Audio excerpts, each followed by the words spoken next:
Assalamualaikum warahmatullahi wabarakatuh. Baik adik-adik sekalian, kali ini kita akan belajar sejarah kebudayaan Islam dengan materi peristiwa hijrah ke Taif. Sebelumnya, mari kita berdoa dulu. Al-Fatihah.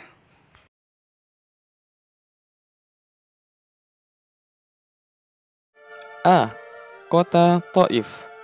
Taif berada di tenggara kota Mekah yang berjarak kurang lebih sekitar 60 mil atau 90 km dari kota Mekah.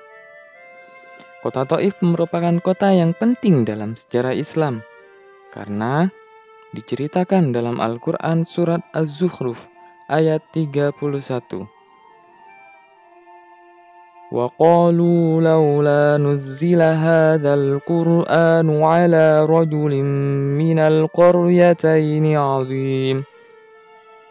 Dan mereka juga berkata, mengapa Al-Quran ini tidak diturunkan kepada orang besar, kaya dan berpengaruh dari salah satu dua negeri ini, Mekah dan Taif. Diceritakan dalam ayat tersebut bahwa yang dimaksud Qaryataini adalah Mekah dan Taif. Kota Taif dianggap setara dengan kota Mekah dan merupakan salah satu kota yang diistimewakan oleh Allah. Pada waktu hijrah Nabi, Taif didiami oleh penduduk Bani Sakif yang terdiri atas dua suku, yaitu Bani Ahlaf dan Bani Malik. Bani Ahlaf menguasai bidang diplomasi, militer, dan penyembahan berhala-berhala. Sementara Bani Malik menguasai bidang ekonomi dan pertanahan. B. Peristiwa hijrah ke Taif. Dalam hijrah ini, Nabi Muhammad ditemani oleh anak angkatnya yaitu Zaid bin Harithah. Mereka berdua berangkat ke Taif dengan berjalan kaki, dengan tujuan agar kaum kafir Quraisy tidak mencurigai kepergian Nabi ke Taif. Setelah melalui perjalanan yang melelahkan, tibalah Nabi di kota Taif. Nabi Muhammad pergi ke Taif dengan tujuan mencari perlindungan dari keluarganya yang berada di Taif, yaitu Kinanah yang bergelar Abu Jalil dan Mas'ud yang bergelar Abu Kuhal. Setibanya di Taif, Nabi menemui pemuka Bani Sakif yang merupakan orang berkuasa di daerah tersebut. Kepada mereka Nabi menyampaikan ajaran yang dibawanya. Namun anak-anak, penguasa Taif tidak mempercayai dan mengusir Nabi.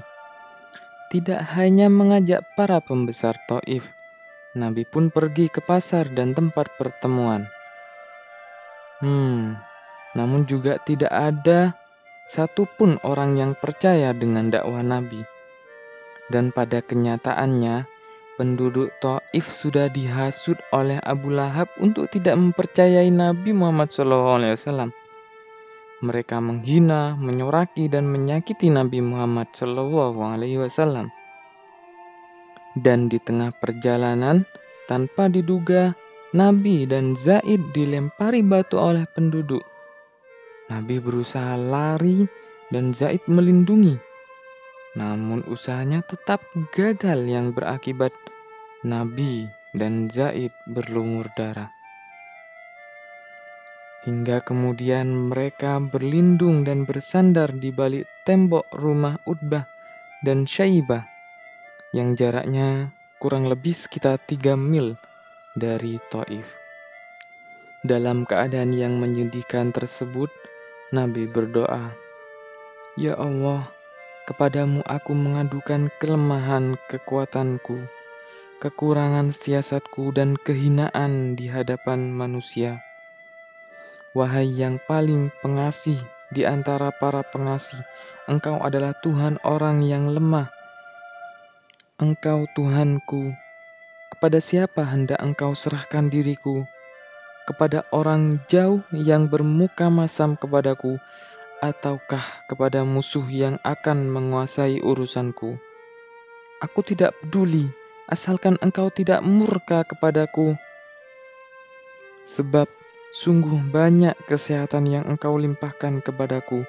Aku berlindung kepada cahaya wajah-Mu yang menyinari segala kegelapan dan yang menjadikan segala urusan dunia akhirat menjadi baik, agar Engkau tidak menurunkan kemarahan-Mu kepadaku atau murka kepadaku. Engkaulah yang berhak menegurku hingga Engkau ridho. Tidak ada daya dan kekuatan selain dengan-Mu. Utbah dan Syaibah yang mendengar doa Nabi merasa hatinya tergerak. Ia meminta budaknya yang bernama Adas menyerahkan beberapa butir anggur kepada Nabi. Saat Adas datang memberi anggur, rasa kesedihan di hati Nabi sedikit berkurang. Saat memakan anggur, Nabi mengucap basmalah. Nabi bertanya kepada Adas, "Dari mana asalmu?" Adas menjawab, "Saya berasal dari Ninive. Agama saya Nasrani." Nabi Muhammad SAW menerangkan asal kelahiran Nabi Yunus bin Matta.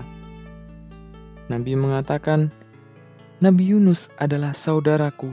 Ia seorang nabi dan aku juga seorang nabi."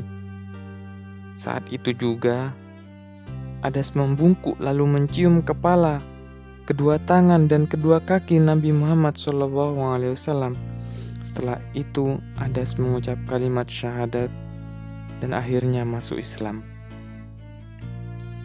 Dengan hati yang sedih, Nabi dan Zaid bin Harithah meninggalkan Taif untuk kembali ke Mekah.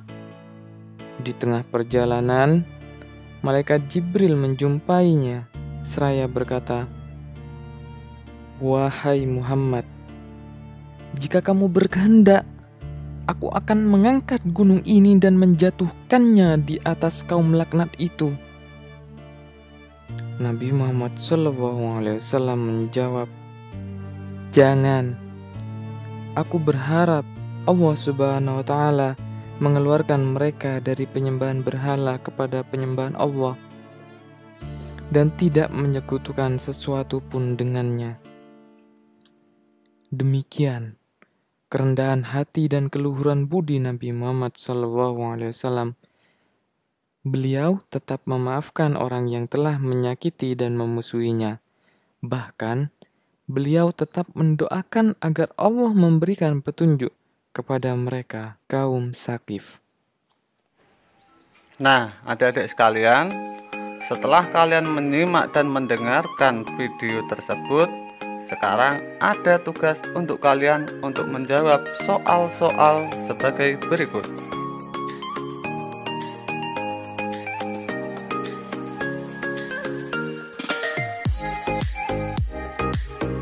Demikian adik-adik, silahkan dikerjakan dengan baik ya. Jangan lupa kasih nama lengkap dan juga kelasnya. Setelah selesai, kirim ke nomor saya.